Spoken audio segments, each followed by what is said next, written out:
Joining me on this Rockposer Chats is a gentleman who I've chatted to before when I had the old radio show and stuff. To say this man is like the Swiss Army knife of the music business would probably be an understatement. That, of course, is Mr. Fabrizio Grozzi. Welcome, of course, to Rockposer Chats. Hey Dan, what's up? Hi everybody. Well, I guess the Italian knife more than the Swiss one. Yeah. Well, you got Swiss Italian, so we'll meet in the middle. Well, no, it's okay. Well, born in Milan but raised in New York, so it's kind of like I got the Italian American thing going on. And as I say, I speak both language, the Italian Italian and the Brooklyn Italian. So, well, Brooklyn Italian, you don't really speak it. You kind of like you make your way around it. But it's a different language. So, I guess I can add that language to my list of spoken ones. Well, for those of you who haven't seen any of these before, what we've been doing on the latest Rockposer Chats is chatting to musicians about songs that have had an impact on their life, really. And to be honest, as I was saying to Fabrizio before we started recording, you don't even necessarily have to even like the song. I know it sounds a bit bizarre, but it could just have had a big impact on you for whatever reason. We're going to find out. Fabrizio, well, you pick. What's the first song you comes to mind instantly? Well, no, not in any specific order, okay? Okay. One song that I've always been very attached on an emotional level because it reminds me of childhood. It reminds me of my parents who are both not around, and my mom especially that I lost when I was 10 or 11. It's a Procol Harum song called "Why Do I Have a Shade of Pale." Yeah. There was a band, a very big band in Italy, that actually ended up. Mm, the keyboard player of that band was a great friend of Richie Blackmore. They were playing together in Italy in the 60s, right before Richie ended up in starting Deep Purple. That band was quite famous. And like what was happening back then, in each country, they would do their own rendition of famous songs, whether they were British or American. Generally, again, either Mm. British songs or American songs. There was an Italian version, and I know my mom really liked that. But for me, it was beyond the actual words of the version. It's just something that has to do with um, that nostalgic organ and. The way the song is structured. I mean, I'm getting goosebumps by There you just go. thinking about it. I heard it probably, I don't know, a million times. Mm. And every single time that I hear it, whether it's, Procol Harum performing it or other artists, it's just always got that effect on me. I think probably one of the best rendition of that song was like out of the 1991 movie, The Commitments. Uh, that was spectacular. And that's where I started to pay attention to the lyrics. Was my first year in New York, first or second year in New York, and I was like, really, just I was like, what the hell is Skip the Night Fandango? What the hell is he talking about? But that's where kind of like I started to kind of like make the connection with music and the vibe itself more Yeah. than the actual word. No, I'm not dismissing lyrics or anything. Very, very important. But what I'm saying is like uh, it's just the overall thing is just one of those things that are like completely it's just part of me. I guess it's embedded in my DNA, and anytime that I hear that song I have a movie playing in my head. So that's definitely, if not necessarily the number one, definitely up there, absolutely. And another song I guess from that era. I'm not that old, by the way, but again, I was exposed to that. And actually, I give credit to Glenn Hughes for this one because, of course, I knew who Moody Blues were, but I guess age, cool factor, and all of that. I never really got into Yeah. it until with Glenn, with Chad Smith, and John Frusciante, we worked on Nights in White Satin, a rendition for a movie, and that's when I got into really heavy. We did a bunch of very long drives from Los Angeles all the way to San Diego, and those freeways can be unforgiving with Glenn. And he was giving me the whole spiel about the whole '60s and the British movements and the rock. That I mean, there was a master class from the master himself, and that particular song is another one. I guess it's that kind of like neoclassical, again, not in the Malmsteen kind of way, but that kind of like there's a classical element musicians back then were like very classically influenced, but Yeah, there was also that kind of like a blues element lurking in, because that's when, all those records from the 40s and the 50s, and the Americans were bringing out, from little Jimmy Reed and Elmore James, and of course BB King and all those great blues guys. They were making their way into the UK, and I guess you guys were getting that influence even more than anybody else. sure. And the combination of that classic sound with some of those new, back then, of course, color nuances, were creating those mixtures that were phenomenal. So Nights in White Satin, absolutely, absolutely another one. And a third one, again, not to keep it in the UK, and not to keep to kiss anybody's ass, but one of my favorite bands of all time, Queen. That to be Bohemian Rhapsody, absolutely. It's just, how, first of all, how can you not like it? And I think I was 16 or 15 and a half, and Queen performed the first time in Italy. I was living in Milan back then still, and my Right, brother uh, took me to see the show. We went together in this structure um, next to the uh, what do I call it? Hello, yeah, you're sorry, still here. of Yeah, course. Can you let's do it? Okay. I went with my brother to see this concert in this spectacular new structure located next to the soccer stadium in Milan, Stadium Meazza. And unfortunately, after Queen's performance, a few months afterwards, there was like the biggest snowstorm Milan has ever witnessed, and the whole structure collapsed. So after that, it was not rebuilt. So there were like a couple of very historic performances that happened in that place. Queen was one of them, and I don't remember how we managed to get somehow backstage. My brother, even though he's a great guitar player, has never really been involved in music, in business or anything like that. But I guess he knew some of the people that were working there.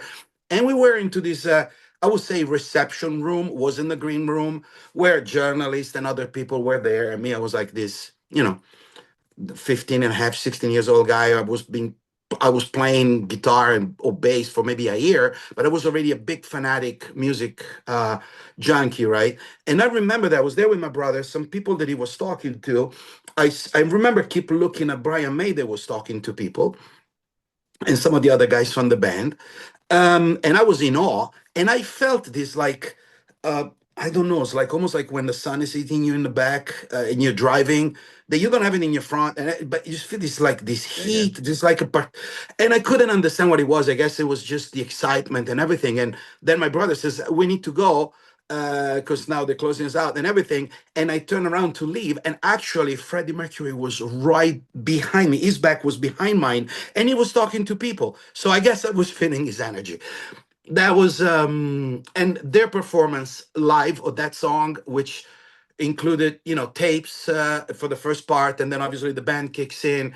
It was just, dude, that's, I always refer to that moment, and to Castle Donington in 1982, the Whitesnake and ZZ Top performance, as the two main reasons why I became a musician. It's funny you mentioned Whitesnake, because when we were first arranging this, and I was thinking, I wonder what songs he's going to come up with, and I was wondering whether he's going to bring "Ain't No Love in the Heart of the City" up, Oh, because when well, we had that that's first chat, whenever it was some years ago, and we discovered each other's love of Whitesnake and the love of that song, regardless of which version. Obviously, for those who don't know Whitesnake, it's not the original, but it's just a phenomenal song, and it was. oh my And we god. both said, it was the sort of start of the love of music for both of us, really. Well, that's another song that is up there among, for sure, my favorite top 10 for what it represents, more than the song itself, for Right? that Yeah. change that it created in me, and obviously to have the honor of being able to perform the song on several different stages, and actually with the blessing of Bobby Blue Bland's family, which made it even better for us. It's just, I mean, everybody can do a cover if they want. It's not that you have to ask permission, but even on the stuff that they do on my end, our charity stuff and all of that, we Yeah. always, like, even when we honor an artist, we always wanted to know from the family or the estate or some, just kind of like to keep it at least honest Absolutely. and respectful. That song, it's something else. I cannot deny that that was the first time that I heard that song. I'm actually, I knew of that song obviously because of Whitesnake. I did not know the Bobby Blue Bland original version and everything else that came afterwards. The older I got, the more into black music I got into, the more I got more, I would say, attached to Bobby Blue's original version than Whitesnake. But if it wasn't for Whitesnake, I would have probably, I don't know if I would ever kind of like started that, you know, to walk down that path. And that's Mm. something that I remember talking with Bernie Marsden, Rest his soul. Absolutely. phenomenal guy, when we performed with Supersonic at Shepherd Bush Empire with Yeah, Billy yeah. I Gibbons. was at And I that gig. remember Yeah. that uh, Steve Marsh from the record company came over. We were like already in the theater. I don't know what we were doing in there, but we're getting some stuff ready. And he says, "Hey, I have Bernie Marsden out here, and he has a guitar. He wants to know if he can bring it in." And I was like, "Are you shitting me?" So he came in, and I mean, we kind of like exchanged some emails here and there because we were supposed to do we wanted to do a work together. Um, and when I saw him, I hugged him, and we're like, like friends forever. And we started talking about all this. And I remember that I was telling him what that song, especially what White Snake of his making when he was in the Yeah, band, yeah. and Cozy Powell, and what's his name, bass player. Oh my God, not phenomenal dude. Neil Neil Murray. Murray. Neil Murray. Uh, Mickey Moody, I think. Yes, and Yeah. obviously David and John Lord. That was like just like a completely rerouting me towards a different world musically, and it's just like the I could tell why that song sounded special. I guess because everyone that was playing it was special, Yeah. and so that was a big a big push. And again, still from that night, uh, my uncle Willie G, ZZ Top, Lagrange, absolutely, absolutely. It's one of those things that. Uh, uh, I don't know. It just goes beyond lyrics. It's very, I'm very not going to Billy. disagree with you because apart from Whitesnake, ZZ Top is my other all-time favorite band. So I'm not going to disagree at all. It's just that it's again, it's funny because thinking me growing up and discovering all this music and all the stuff that he was playing around the house, and my friends, and then what I liked. I was the black metal guy. No, okay, let me rephrase it. Not black metal in terms of like black metal the style. I was the metalhead that I was listening to black music. So I would Yeah. go back and forth between Motorhead and the Jackson 5. And my friends back then were like, what the heck? Just how can you? Well, there is something about that. And again, sorry, making a parenthesis. That was actually Lemmy that told me, that kind of like got me to snap on it later in the years. I was already living in the here in the States. uh One day, I don't know why or whatever it is, I walk into the Rainbow Bar. I think that we were doing something around there, and Lemmy, that was like a kind of like I could say his office away from his house, right? Yeah. And he was there playing Pac-Man and all of that. And I look at him and hey, sorry to bother you. You probably don't remember me. He looks at me, says like, should I? But well, you're playing in Milan with Twisted Sister and all of that, and you guys got all your gear stocked in custom in Switzerland. And actually, my band with a couple of other guys ended up in giving you all the gear. So it's like, oh my God, you're the Richie Blackmore's Marshall guy. I still talk about that head. I used to have a Marshall head, 400 watts, that Richie Blackmore gave the keyboard player guy, and he gave it to me, and I let me use it with his setting. And he was like, oh my God, sit down, mate, sit down. You like Jack? You like Coke? And again, and then we started an afternoon of Jack and Coke. And I asked him for sure, listen, just out of my own curiosity, isn't there nothing to do with it or anything like that? What's your favorite artist? I I'm not know talking the about answer. music Yeah, and all of yeah, that. And he was saying, well, considering where we are, Little Richards. yeah. And I was like, why Little Richards? This is like, can you think in the 50s, in the South, in this country, black and gay, the kind of balls that you need to be able to establish yourself the way the man did. And he was not a bad singer, on top of it. And so it got me to see like a lot of this thing, and that attitude, that appreciation has always been with me. So that's why I'm telling you these songs and stuff for, yeah, that I grew up with this music, but for me is as important as again. No, absolutely. It's why I always say, there's the music I like and the music I don't like, and it doesn't matter what the genre is or anything. It's irrelevant. Yeah, It's just music. It's it, whatever feeds your soul. it's funny you saying that because it was a dear friend that just recently passed away. It was a legendary manager of David Foster, Josh Groban, and a lot of other artists. He started off in the music industry as a roommate of Tommy Mottola when they were at college. He's from Maryland.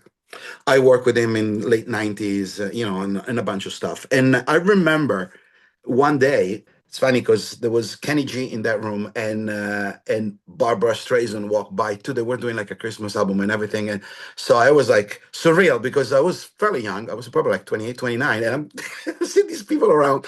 And anyways, Brian, we were talking about this and the reality of the music, and I was giving him shit because it was like, okay, Avnet, Goldberg, and Streisand, you doing a Christmas album? I mean, I'm half of the chosen people, so I can make these jokes, but it wouldn't be more honest do an Annika record. And Brian was like, and who the hell is gonna buy that? And he says, like, Fab, remember something. There is only two kinds of music: the one you like and the one that makes you money. If you're lucky or unsensitive enough, sometimes they happen to be the same one. That was Brian's lecture. I mean, it was. uh, I still remember every single time somebody makes a comment like that. It reminds me of good old Brian. But keep going with songs. Again, I know that I'm bringing up all English band. It's really odd, but again, it's part of my upbringing. So I guess that the next one will have to be Ace of Spades, Motorhead. Absolutely. There was a time when in my I guess youth. My family they liked music, but they were not like musicians or anything like that. So around the house, a lot of stuff got played. And back then, the radio, even though it was like state radio, and they were starting with some independent radio here and there in some of the big cities, the music they were playing was the mainstream from back then, which was, sorry, it was way cooler than the mainstream from now.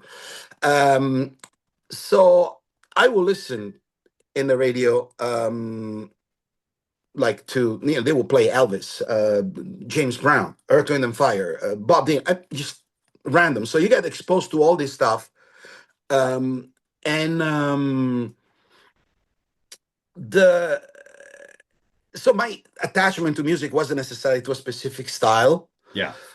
but I think my last year of first year actually of high school, no, high school, of junior high is like where I got introduced to by some other friends of mine. Because again, my family wasn't necessarily like a rock thing. So I got this general music and a lot of Italian stuff presented to me. But I got close to rock, a more international thing, when in junior high, and friends that I had older brothers and all of that. And that's where I became aware of, Led Zeppelin and Iron Maiden and all of that. And I remember that this guy played this record, Van Halen one, and that's actually, sorry if I'm skipping that song, first song, Running with the Devil. That changed my life too. I was like, what the hell? I never heard anything like that. And he completely just I was mesmerized. And then after that, of course, eruptions with that thing that you couldn't understand if it was a guitar, if it was a keyboard, and all of that. Not that I was a musician, but it sounded weird for me as a guitar. So that was my initiation. And as soon as I got into that rock thing, it was not loud, it was not hard, and it was not heavy enough. Every band that I was listening to it was like, now I got this kind of like uh, junky attitude, and then somebody played me Motorhead, and it was love at first sight. because there was rock and roll in it. It was not just Yeah, like yeah. sheer loudness and all of that. And I remember telling that to Lemmy. That was actually quite interesting. So definitely Ace of Spades, and of course I brought up Running with the Devil, Van Halen. For other reason, it's just because it was so innovative without being necessarily that innovative. It's just the sound, the take, the approach, the impact that he had on me. It was just Oh, absolutely. incredible.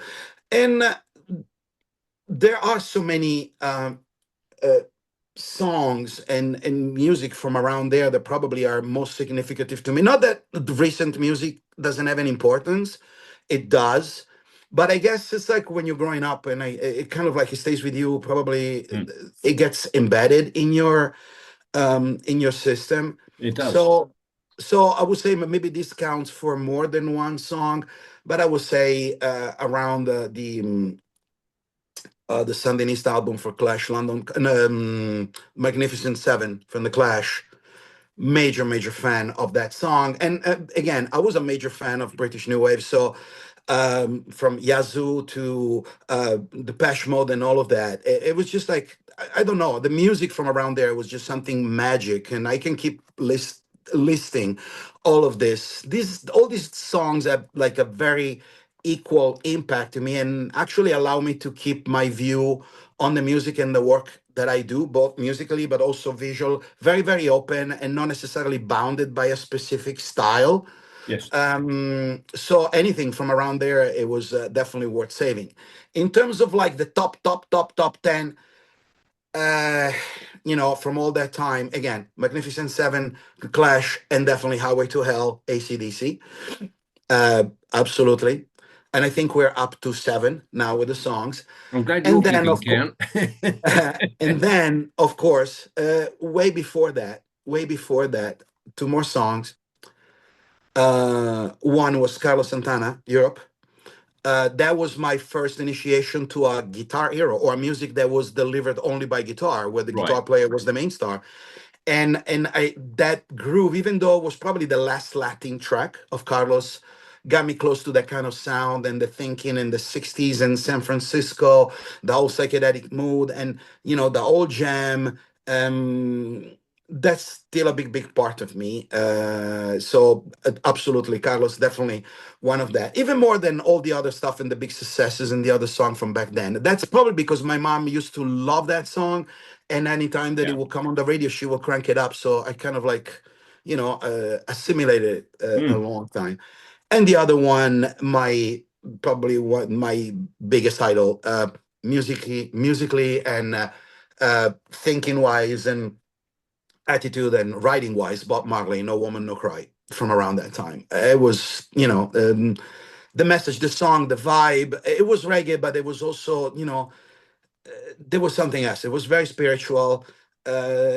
It was, it's magic. Even whenever I listen to that song now, it doesn't lose his appeal, his magic. It's just original meaning, I guess. And sure. yeah, absolutely. If I have to, the problem is if I have to make a playlist. I mean, we're talking about hundreds and Oh, hundreds and hundreds and hundreds of God. songs. I mean, it's interesting you say that Bob Marley song because I suppose when it came out, it didn't really resonate with me. Um, Remember it being in the charts. I mean, because back then you just listened to everything. It wasn't a case of, oh, I'm not listening to that because it's on because we're top of the pops or commercial radio or Radio One or whatever it was. When I listen to it now, it's far more impactful. For it's I guess because I'm actually listening to it rather than just being a noise in the background, if that makes sense. But I Mhm. totally get you on that. It is more than it's not a reggae song. It is past that. It's far past that. Yeah, it's reggae is just like a little channeling vehicle for that. It comes from a different place in time and space. That's why it didn't matter, the actual delivery of environment. All his songs were like very powerful with that. Mm, Way more powerful sometimes than a piece delivered with the intensity of Slipknot. I mean, it's just sometimes words have more of an impact, but also the vibe and how connected to the music that you're playing is. That's something that I always try to do, at least with the music that I have to write and perform for myself. If I'm not invested, if I'm not convinced, there's no way that I can convince anybody else. Not that I have to convince anybody else, but I wouldn't think, I may as well prepare and help somebody else to get their songs out. If I have to do and make a song for myself, it has to have a particular meaning, or I need to have a very particular connection with where that is coming from. Otherwise, not, no, no, no, not really interested. Just going off on a tangent for a second, while you're talking about your music, I'm just going to be selfish here for a second, people. Are we going to see any more Supersonic Blues Machine anytime soon? I knew that that was coming. You're guilty as charged. I can't help myself. No, no, it's okay. We took a big, um, I would say hiatus, because when COVID hit, Yeah, we sure. had a long, long, I would say, tour planned, from all over the world. COVID changed lives for a lot of people, and even us, and also some of the, because these are a lot of the behind the scenes that people, regular people that are music fans, but they don't necessarily Mm, deal with our world, are aware of. The way the whole music business, and especially when it comes down to live performances and promoters, all the balance of powers and the structure completely changed, making it impossible for a lot of people to be still operative in that business. mm, Kind of like a move towards giant corporatism that kind of like gotcha. created a lot of um, roadblocks for a lot of the things that we're about to do. And also the other thing too, it's not only it's the man's fault, but also the fact that um, with our setup and the kind of show that we wanted to bring around that includes a lot of guests all the time, it's not easy because you need to manage the schedule of 5 or 6 different Yeah, people yeah. where the artists want to do it. And if we are in the same room, a miracle happens, but you're dealing with 5 different managers that they have their own agendas. And sometimes you have to relate through managements or through proper channel because you don't want to upset the status quo or the protocol, and the artist is the last one to find out about decision made on their behalf. So there's been a slowdown in that sense, but I would say we are talking about some stuff. My major involvement in the last 3 years has been in the visual arts. Right. It's been always my passion, movies and whatnot. I've been more involved in the creation of documentaries, music videos, productions and writings and directions and all of that, but also developing some stuff that I'm doing myself with other colleagues for TVs and for movies and all that kind of stuff. So that takes a lot of time, especially for somebody like me that never really done that full immersion and always did, only music, not only in a diminishing way, but just that was No, my no, main I get focus. you. Now having to deal with everything else and just trying to rebuild your whole business and everything that is being completely wiped out by what was happening and what happened. So we had to put it on the back burner. And I would say we're in talks right now and planning mode on something that it's a little bit different. It's still, of course, supersonic and all of that, my attachment and our attachment to blue stuff, but probably more in a rootsy and harder and darker way, but with an even more open view to the future, but Okay. in a very visual way. So I cannot say no more because, again, it's been a while we're making this planning, and there's a lot of things obviously that needs to fit into the proper narrative and all of that. But I would say more yes than no. That's Well, and just to keep it all things simple. But and when we're ready, you're definitely going to be one of the first few ones to know. I was actually photographing, watching one of your colleagues last night, Chris Barris, last night. And of course, Chris is very much into doing videoing now for other artists and what have you. Oh my God, phenomenal, great guy. Actually, a couple of the videos that we had for our last record were curated by Chris. No, his talent goes beyond the 6 strings. It's like, I think that comes with the martial arts, the determination and the focus Yeah. of that guy. fucking annoying to the point, but in a good way, meaning like it's like one of those guys that if he says, "Okay, I'll do that," and you know that he'll do it, Yeah, yeah. whatever it is, he'll do it, and he will excel at it. So that's definitely a big one. And I don't want to run off your clock because I know we've been talking for a while, but No, that's if fine. I'm gonna give you one more song, and then I guess we'll continue the conversation when I have some more news about the music, our music. Um, I know that probably the people that know me and my association with the blues and all of that would be surprised that I haven't really mentioned many blues artists other than Bobby Blue Bland and everything. It's just because I wasn't around to enjoy the real blues that I'm rediscovering now, the 20s, the 30s, and all of that. And that a lot thanks to the Reverend. That is always a big freaking open encyclopedia when it comes down to this stuff. Yeah. It's just that everyone and everything that I listen to is blues influenced at some Mm, point. So I don't even think I will give the whole movement justice mentioning one song only no. because it just goes way beyond that just limited to one song or show my appreciation towards blues music and rootsy black music. Um, just again limited in one song, it wouldn't be fair and it wouldn't represent it right. So I'm gonna give you one song that I'm gonna probably a lot of the people that know me will go like, "What the hell?" Rage Against the Machine, "Killing in the Name of." I'm a very political person, even though with Supersonic I always been away from all of that. I always kept our and it is message, for love and understanding Yes. and peace and all of that. What that because I'm dealing with other people and I don't want to put in other people's mouth words that maybe don't belong to them. But I have another project, which is my project, Soul Garage Experience, where I'm very, very vocal Yes. about things, about injustice, about things that I see that I cannot shut up about it, and especially considering what's going on right now. I see your comments So online.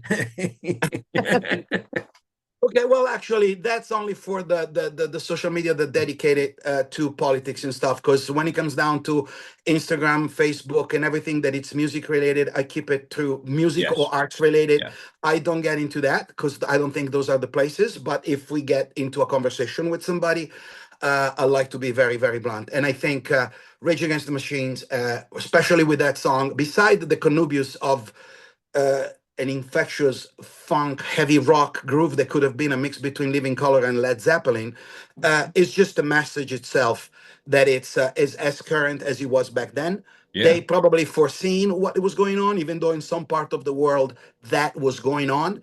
Some parts of America that was going on. Right now, it's happening all over America. I'm lucky to live in a state that somehow is reacting to this. I'm in Yeah. California, but then Yeah. again, in my old state of New York, same thing. And I cannot shut up. I don't. That's the legacy of my family. My family, on my father's and all of that. And on my mom's, they lived through the camp during World War II.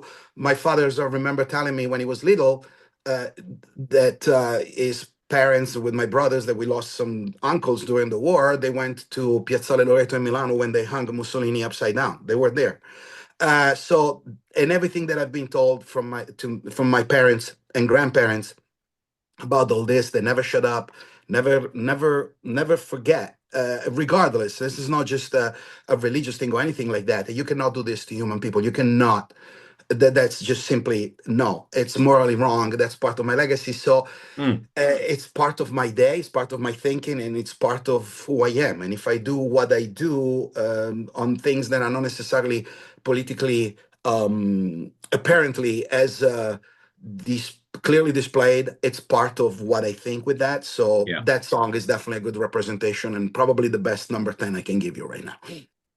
Well, I've got to say that is a phenomenal list.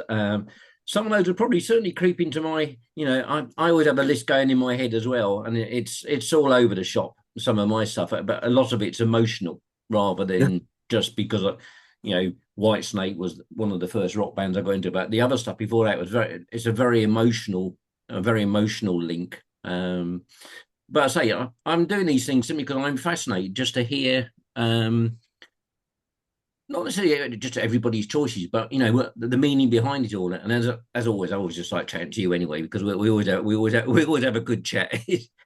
Absolutely. And I need to call myself out. So thank you so much for your time. Well, you're a Thanks, busy man, and everybody. I really appreciate you taking the time today to have a chat. It's always appreciated. Like, thank you so much. Thanks, everybody. You guys be safe. Be kind to You each other. you take care. Cheers now. Ciao. Bye bye.